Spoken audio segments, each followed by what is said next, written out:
తెలంగాణపై AP effect. Petrol బంకుల వద్ద వాహనాల బారులు. తెలంగాణలో కొలువుల జాతర. ఇక నెలకో టీజీపీఎస్సీ నోటిఫికేషన్. త్వరలోనే 2500 పోస్టుల భర్తీ. ఆర్టీసీకి కేసీఆర్ ఏం చేశారు, రేవంత్ రెడ్డి ఏం చేస్తున్నారు? గణాంకాలు విడుదల చేసిన ప్రభుత్వం. హైదరాబాద్లో కల్తీ టీ పొడి రాకెట్. వాడేసిన టీ పొడికి రంగులు కలిపి విక్రయం. 3000 కిలోలు సీజ్. రిటైర్డ్ ఉద్యోగుల కోసం మంత్రులు, ఎమ్మెల్యేల త్యాగం. బకాయిల చెల్లింపు కోసం జీతాల్లో 50% కోత. బీజేపీ ఆఫీసుకు డాక్టర్ ప్రీతిరెడ్డి. ఆ పార్టీలో చేరతారంటూ ప్రచారం. స్పందించిన మల్లారెడ్డి కోడలు. తెలంగాణలో పలువురు ఐపీఎస్లు బదిలీ. ఫ్యూచర్ సిటీ సిపిగా తరుణ్ జోషి. నేటి నుంచి నిప్పుల కొలిమిలా మారనున్న తెలంగాణ. ఈ జిల్లాలో 45 డిగ్రీలకు చేరనున్న ఉష్ణోగ్రతలు.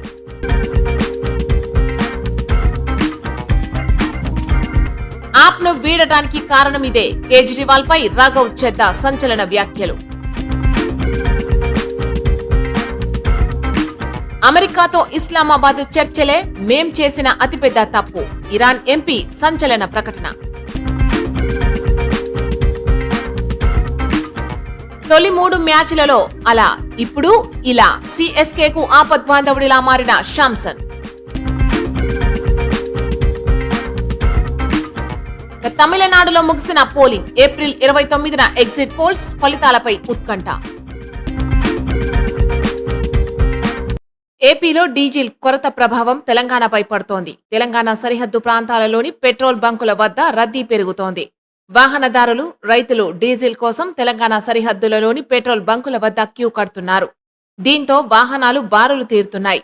మరోవైపు ఏపీలో పూర్తి స్థాయిలో ఇంధన సరఫరా జరిగే వరకు ఇదే పరిస్థితి ఉండే అవకాశముందని పెట్రోల్ బంకుల నిర్వాహకులు చెబుతున్నారు. ఆంధ్రప్రదేశ్లో డీజిల్ కొరత ప్రభావం తెలంగాణపై పడుతోంది. ఏపీలోని పలు జిల్లాల్లో ఉన్న పెట్రోల్ బంకులలో డీజిల్ నిల్వలు నిండుకున్నాయి. దీంతో డీజిల్ కొరత తలెత్తగా వాహనదారులు ఇబ్బందులు పడుతున్నారు. ఇదే సమయంలో డీజిల్ కోసం తెలంగాణ సరిహద్దు ప్రాంతాలకు క్యూ కడుతున్నారు. ఫలితంగా తెలంగాణ, ఏపీ సరిహద్దు ప్రాంతాలలో ఉన్న పెట్రోల్ బంకుల వద్ద వాహనాలు బారులు తీరుతున్నాయి. ముఖ్యంగా జోగులాంబ గద్వాల జిల్లాలోని ఉండవెల్లి, మానవపాడు మండలాల్లో ఉన్న పెట్రోల్ బంకుల వద్ద ఈ తరహా వాతావరణం కనిపిస్తోంది. ఆంధ్రప్రదేశ్ నుంచి లారీలు, కార్లు, ఆటోలతో పాటుగా సేద్యపు పనులలో ఉపయోగించే వాహనాలతో పెట్రోల్ బంకుల వద్ద క్యూ కడుతున్నారు. కొంతమంది రైతులు కూడా డబ్బాలతో డీజిల్ కోసం వస్తోన్న పరిస్థితి నెలకొంది. నిరుద్యోగులకు టీజీపీఎస్సీ భారీ శుభవార్త చెప్పింది. ఇక నుంచి నెలకు నోటిఫికేషన్ విడుదల చేసేందుకు అధికారులు కసరత్తు చేస్తున్నారు. ఇప్పటికే ఒక నోటిఫికేషన్ విడుదల చేయగా త్వరలోనే 2500 పోస్టులను భర్తీ చేసేందుకు చర్యలు చేపడుతోంది. మరోవైపు ఓటీఆర్ అప్డేట్ చేసుకోవడం తప్పనిసరి అని తేల్చి చెప్పింది. వివిధ రకాల పరీక్షలు క్లాష్ కాకుండా ఉండేందుకు పక్కాగా పరీక్షల షెడ్యూల్ను రూపొందించనుంది. తెలంగాణలో ప్రభుత్వ ఉద్యోగాల భర్తీ కోసం తెలంగాణ రాష్ట్ర పబ్లిక్ సర్వీస్ కమిషన్ టీజీపీఎస్సీ అధికారులు చర్యలు చేపడుతున్నారు. ఇక నుంచి ప్రతి నెల ఒక నోటిఫికేషన్ విడుదల చేయాలని నిర్ణయించారు. రాష్ట్ర వ్యాప్తంగా ఖాళీగా ఉన్న ప్రభుత్వ ఉద్యోగాల భర్తీకి కసరత్తు చేస్తున్నారు. ఈ నేపథ్యంలోనే తెలంగాణ ఆర్థిక శాఖ క్లియరెన్స్ ఇచ్చిన 2500 ఖాళీలను భర్తీ చేయడానికి చర్యలు చేపట్టింది. Town planning, pollution control board PCB, agriculture, AE, deputy EO సహా పలు రకాల ఉద్యోగాల భర్తీకి టీజీపీఎస్సీ అధికారులు ఏర్పాట్లు చేస్తున్నారు. ఇప్పటికే కొన్ని పోస్టుల భర్తీకి నోటిఫికేషన్ రిలీజ్ చేయగా మిగతా పోస్టుల భర్తీకి ప్లాన్ చేస్తోంది. ఆర్టీసీకి ప్రస్తుత కాంగ్రెస్ నేతృత్వంలోని రేవంత్ రెడ్డి సర్కారు ఏమి చేయడం లేదనే విమర్శలను కొట్టిపారేసేందుకు రాష్ట్ర ప్రభుత్వం కీలక గణాంకాలను వెలువరించింది. గతంలో 10 ఏళ్ల పాటు అధికారంలో ఉన్న బీఆర్ఎస్ ప్రభుత్వంలో ఆర్టీసీకి ఏమేం చేశారు, అదే ప్రస్తుత ప్రభుత్వం గత 2.5 ఏళ్లలోనే ఆర్టీసీకి ఏం చేసింది అనే దానిపై లెక్కలతో సహా వివరించారు. ఈ ప్రభుత్వ హయాంలోనే ఆర్టీసీలో అభివృద్ధి, ఆర్థిక స్థిరత్వం, ఉద్యోగాల పెరుగుదల, సేవల విస్తరణ ఉన్నాయని ఆ లెక్కలు వెల్లడిస్తున్నాయి. ఇక టీజీఎస్ఆర్టీసీకి గత 10 ఏళ్ల బీఆర్ఎస్ ప్రభుత్వం, ప్రస్తుత 2.5 ఏళ్ల కాంగ్రెస్ ప్రభుత్వం హయాంలో అందించిన సాయం, చేసిన అభివృద్ధికి సంబంధించి తాజాగా రాష్ట్ర ప్రభుత్వం గణాంకాలను వివరించింది. గత ప్రభుత్వంతో పోలిస్తే బకాయిలను తగ్గించి ఆర్థిక స్థిరత్వాన్ని కల్పించడం, భారీ ఎత్తున నియామకాలు చేపట్టడం, మౌలిక వసతులను విస్తరించడం, ఉద్యోగుల సంక్షేమం, ఆధునిక వైద్య సదుపాయాలను కల్పించడంలో కాంగ్రెస్ సర్కారు గత బీఆర్ఎస్ ప్రభుత్వం కంటే చాలా ముందు ఉందని వెల్లడైంది. అదే సమయంలో గత బీఆర్ఎస్ సర్కారు హయాంలో ఆర్టీసీలో భారీగా బకాయిల పెరుగుదల, నియామకాల లోపం, అభివృద్ధిలో మందగమనం ఉన్నట్లు తేలింది. ఈ క్రమంలోనే 9 అంశాలకు సంబంధించి రాష్ట్ర ప్రభుత్వం గత, ప్రస్తుత సర్కార్ల మధ్య లెక్కలతో సహా వివరాలను వెల్లడించింది. హైదరాబాద్ లో హెచ్ ఫాస్ట్ బృందం నిర్వహించిన దాడుల్లో 3000 కిలోల కల్తీ టీ పొడి పట్టుబడింది. వాడేసిన టీ పొడికి సింథటిక్ రంగులు, బెల్లం కలిపి విక్రయిస్తున్న 10 మందిని పోలీసులు అరెస్టు చేశారు. ఇటువంటి టీ తాగడం వల్ల కాలేయ సమస్యలు, క్యాన్సర్ వచ్చే ప్రమాదం ఉందని డీసీపీ గైక్వాడ్ హెచ్చరించారు.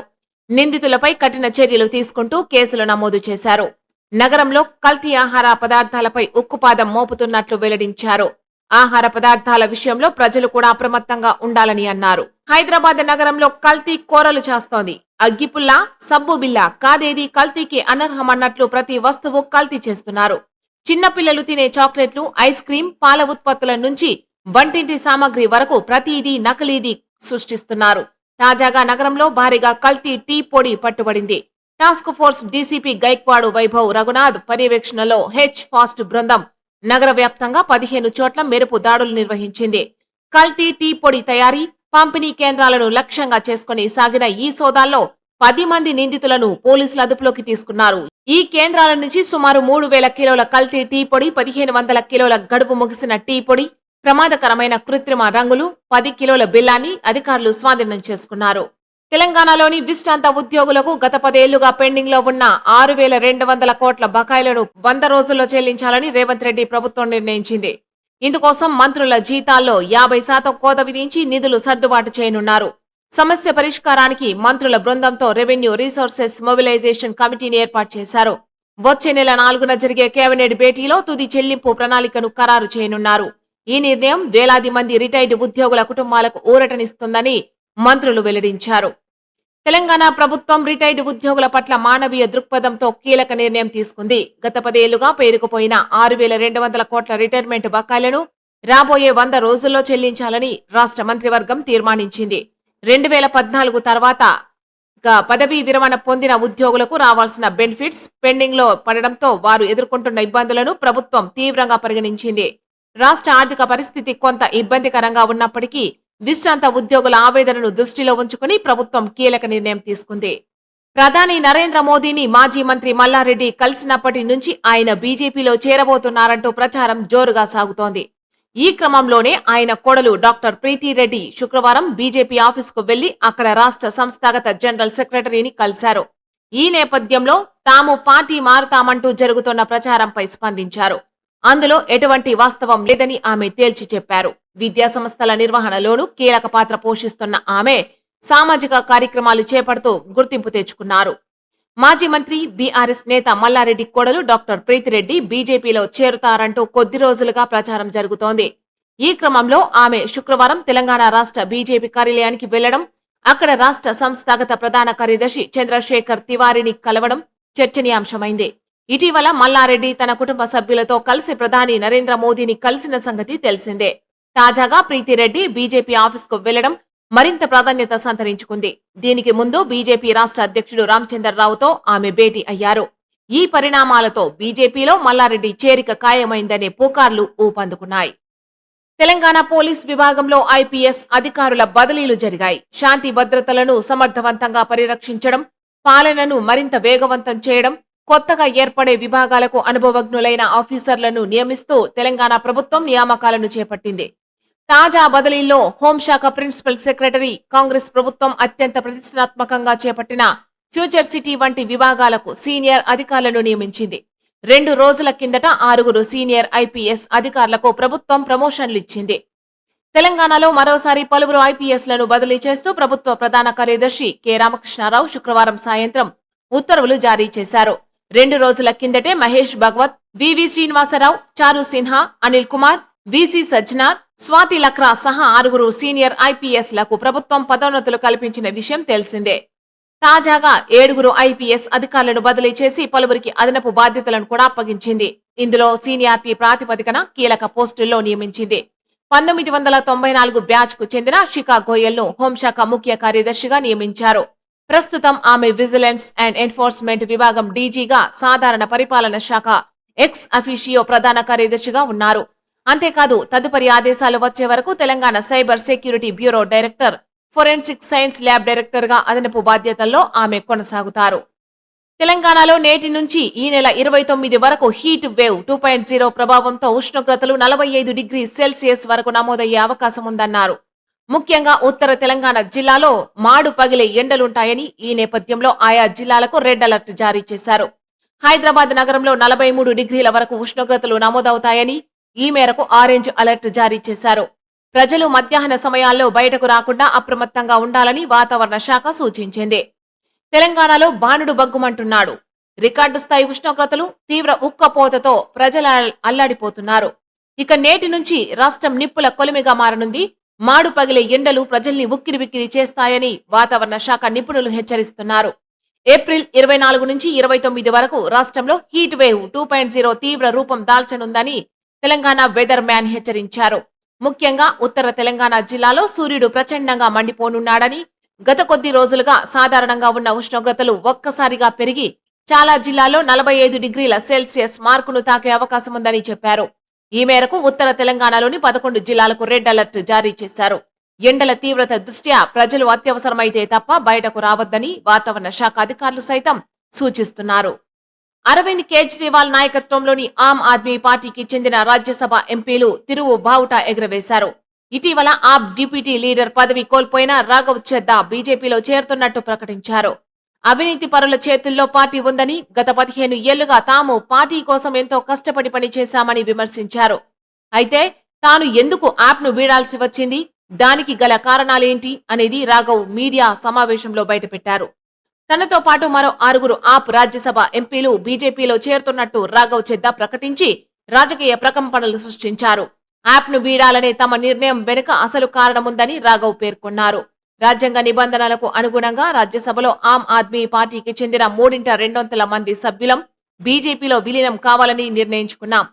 ఆప్ ఎదుగుదల కోసం 15 ఏళ్ల పాటు నా రక్తం చెమట ధారపోశాను. కానీ ఏ ఉద్దేశాలతో పార్టీ ఏర్పడిందో వాటికి దూరమైంది. కొన్నేళ్లుగా దేశం కోసం కాకుండా వ్యక్తిగత ప్రయోజనాల కోసం ఆప్ పనిచేస్తోంది.